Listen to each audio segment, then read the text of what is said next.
introduce myself. My name is Melanie Sri Anggraeni. I'm from 1C class.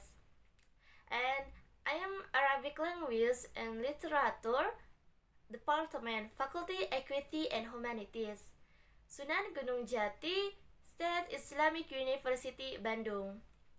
Dibuatnya video ini untuk memenuhi tugas UTS mata kuliah Bahasa Inggris. Di sini saya akan menyajikan video presentasi dan mengulas pembahasan materi yang telah disampaikan oleh dosen kami tercinta. Selamat menyaksikan video ini. Don't know, so don't love. Tak kenal, maka tak sayang maka tak cinta. Untuk itu, marilah kita berkenalan. Sebelumnya, Assalamualaikum warahmatullahi wabarakatuh. Apa itu introduks? Introduks adalah sebuah ungkapan yang digunakan untuk memperkenalkan diri seseorang. Nah, di sini saya akan memberikan contoh bagaimana cara memperkenalkan diri kepada orang lain. Hello, my name is Melanie Sri Anggraeni. You may call me Melanie. I was born on 9th October 2003 on Karawang. I live in dormitory Al-Ihsan Cibiru, Bandung. I'm on Arabic Language and Literature. I learn Arabic because I want to be a teacher. I have one brother.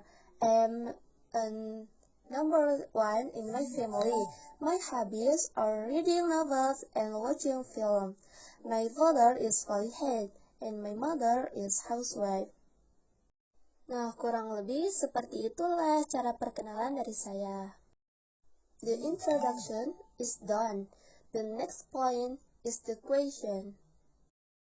Nah, question merupakan sebuah pertanyaan pendek yang ditambahkan di akhir pernyataan untuk menanyakan informasi atau meminta persetujuan. Ketika kalimat pernyataan menggunakan linking verb be, is, am, or was word, maka pertanyaan pun menggunakan be, yaitu seperti contoh, what is your major? The answer is, my major is engineering. Selanjutnya, jika kalimat pernyataan menggunakan primary auxiliary verb, be, do, have, atau modal auxiliary verb, will, would, be, might, maka pertanyaan menggunakan auxiliary verb yang pertama jika ada lebih dari satu. Contohnya, what do you have? The answer is, I have a baseball in my pocket. Selanjutnya, jika kalimat pertanyaan menggunakan main verb selain lingkung verb be dan tanpa didampingi auxiliary verb, maka do, does, did akan digunakan dalam membuat question tag. Contohnya, does he wants to come us? The answer is, yes, he wants to come with us. Dilanjutkan ke metode yang selanjutnya, yaitu question word. Adalah kata yang digunakan untuk menanyakan waktu, tempat, orang, benda, hal, alasan, cara, dan lain-lain.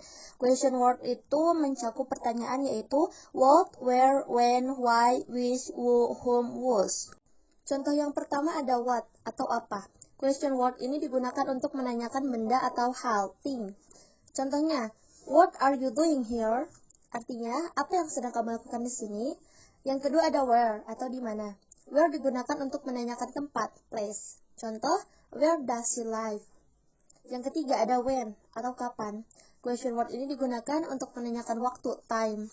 When does the train from Yogyakarta arrive? Artinya, kapan kereta dari Yogyakarta tiba? Yang keempat ada why atau mengapa. Kata ini digunakan untuk menanyakan alasan atau reason. Why do you hate chicken? Atau mengapa kamu benci ayam. Yang kelima ada which atau yang mana. Question word ini digunakan untuk menanyakan orang, person, benda, atau hal, thing. Yang mana yang dimaksud di antara sejumlah orang, benda, atau hal.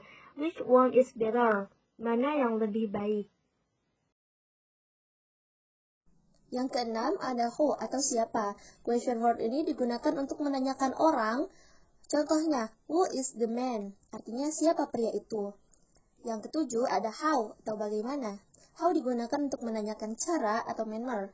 Question word ini juga dapat dikombinasikan dengan berbagai huruf menjadi how often, seberapa sering, how far, berapa jauh, how much, seberapa banyak, how long, seberapa lama. Contohnya, how far is moon from earth.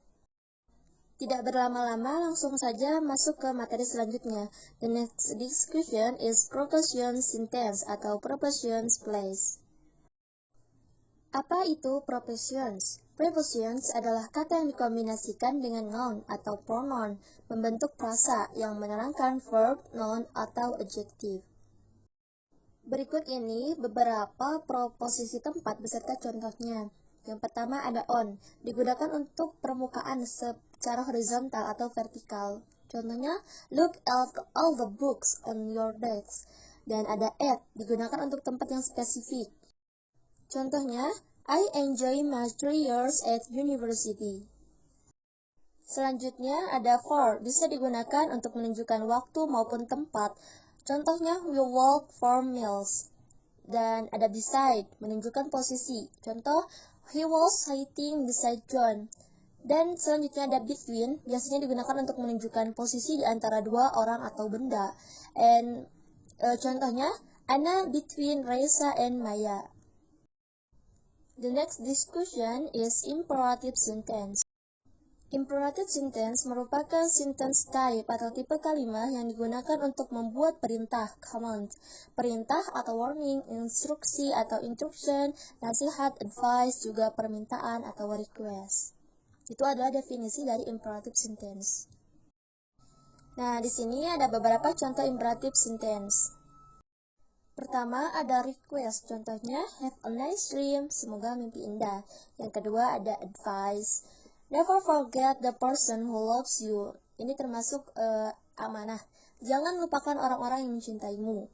Yang ketiga ada invitation, come with me, ayo ikut aku. Yang keempat ada instruction, sit down please, atau ada stand up please, and others.